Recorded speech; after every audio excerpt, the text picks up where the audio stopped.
เจริญสุขศรัทธาสาธุชน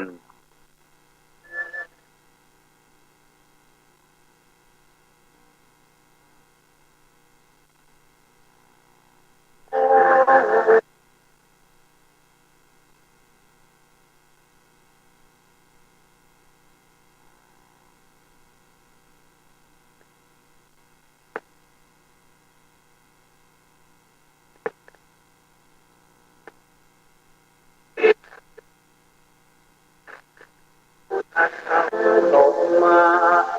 เดินมา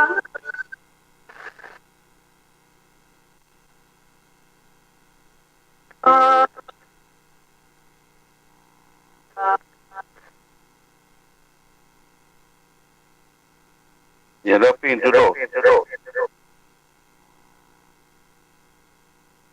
เจริญสุขศรัทธาสาธุชนญาติโยมท่านพุทธบริษัททั้งหลายวันนี้รายการธรรมะประทีปส่องตาก็ได้มาพบปะกับพ่อแม่พี่น้องศรัทธาสาธุชนญาติโยมแห่งครั้งหนึ่งวันนี้เป็นวันที่22เดือนมีนาคมพุทธศักราช2566ซึ่งตรงกับเดือน7เหนือเดือน5ใต้ขึ้น1ค่ำวันพุธขึ้น1ค่ำเดือน7เหนือวันนี้อากาศท้องฟ้าแจ่มใสก็คงจะบ่มีฟ้าบ่มีฝนบ่มีหมอกมีเหมยแต่ประการใด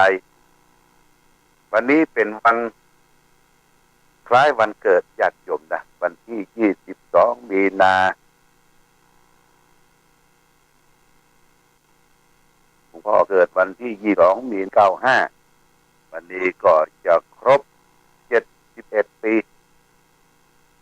ที่วัดพระบาทอุดมที่สำนักปฏิบัติธรรม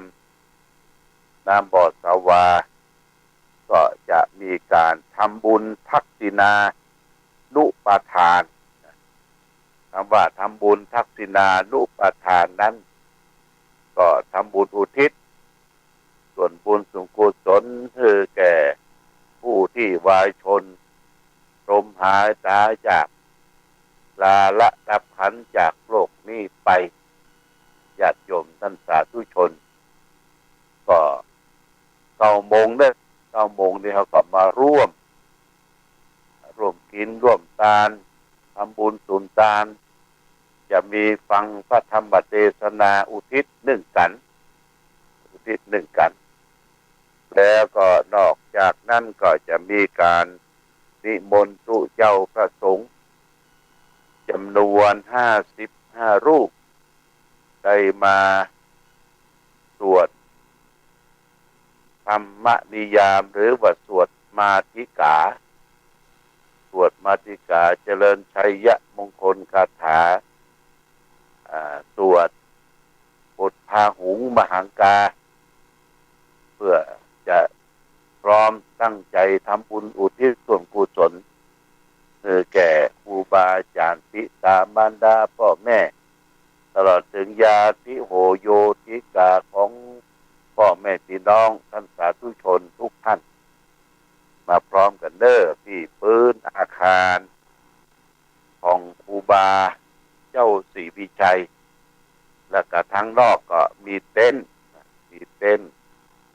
ที่จะให้เราได้นั่งเก้าอี้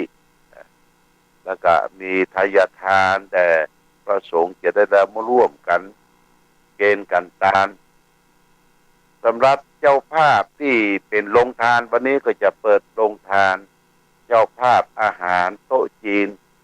วันนี้ก็จะเริ่มญาติโยมเริ่มถวายทานแด่ครูบาอาจารย์พระเจ้าประสงค์ก็ขอแจ้งกำหนดการงานบุญคือแก่ศรัทธาญาติโยมท่านสาธุชนทั้งหลายอยู่2 วันที่22กับวันที่24วันพรุ่งนี้วันที่23เขาก็งดการทำบุญแล้วก็จัดเตรียมแต่งสถานที่แห่งครั้งหนึ่ง2 วัน ดาวันตะวานี่กดาวันพูกนี่กดาเตรียมครัวสืบชะตาแต่กทางวัดเสาหินก็จะมีการทำบุญทักษิณานุปทานเปิดงานปล่อยหลวงเดินไปหลวงตรงกันนั้นวันพรุ่งนี้ก็จะมีการเสียศพของพ่อนานวิชาธรกันนิกาพ่อนานวิชาธรกันนิกานี่เป็นพ่อนานหลวง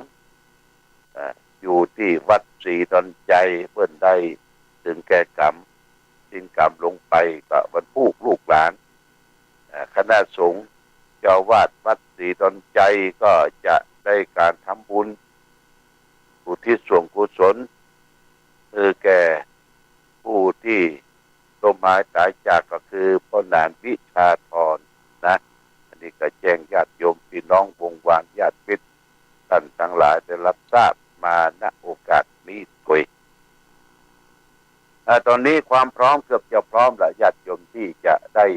ทำบุญทักษิณานุปทานที่ส่งกุศลให้แก่ผู้ที่วายชนเป็นพ่อเป็นแม่เป็นครูบาอาจารย์เชิญชวนให้ญาติโยมนะไปรับเป็นเจ้าภาพสัง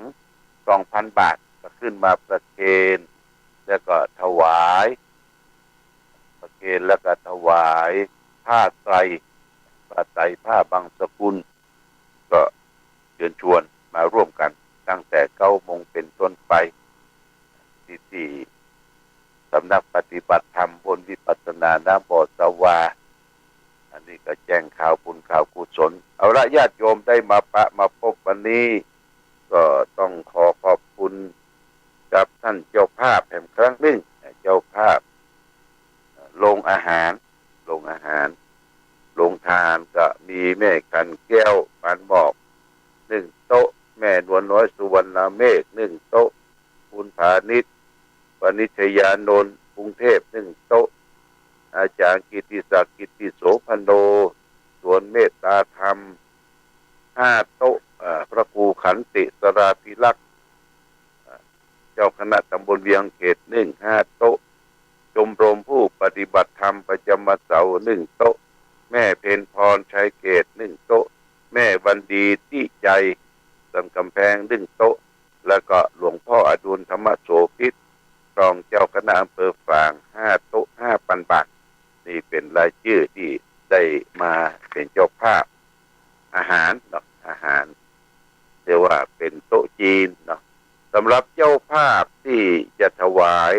สังฆทานวันนี้ก็มีนานมานพสุตตเสนา1 ชุด 2,000 บาทนางสายใจหัตถกูล1 ชุด 2,000 บาทแม่นวลน้อย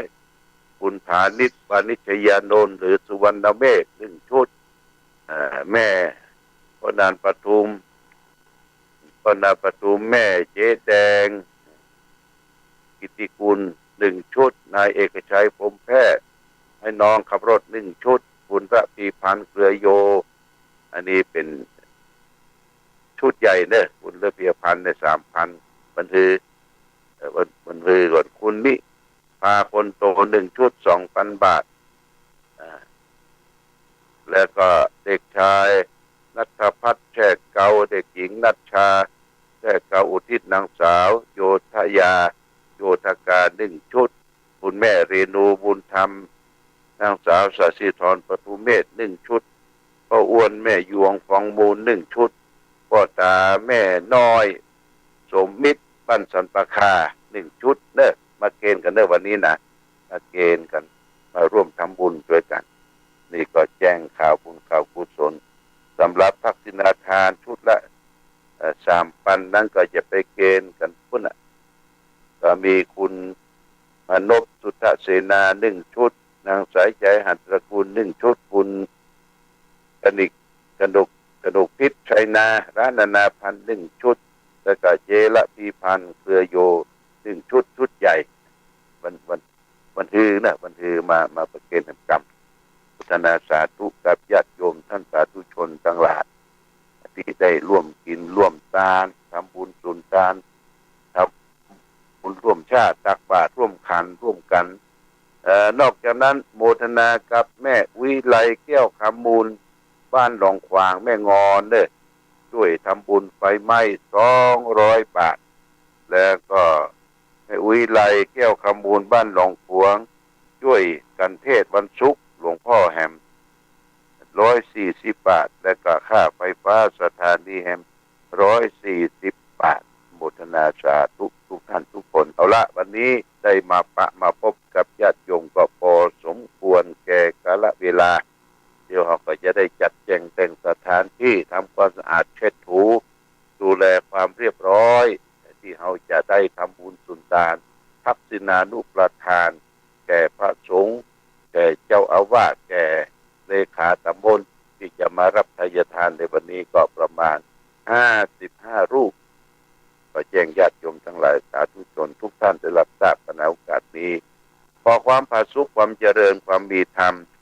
จงบังเกิดมีแก่ศรัทธาสาธุชนญาติโยมทุกท่านคือท่านทั้งหลายได้ประสบสุขโชคดีประกอบไปด้วยอายุวันนะสุขะภระเหมือนกันทุกรูปทุกท่านทุกคนด้วยเถิด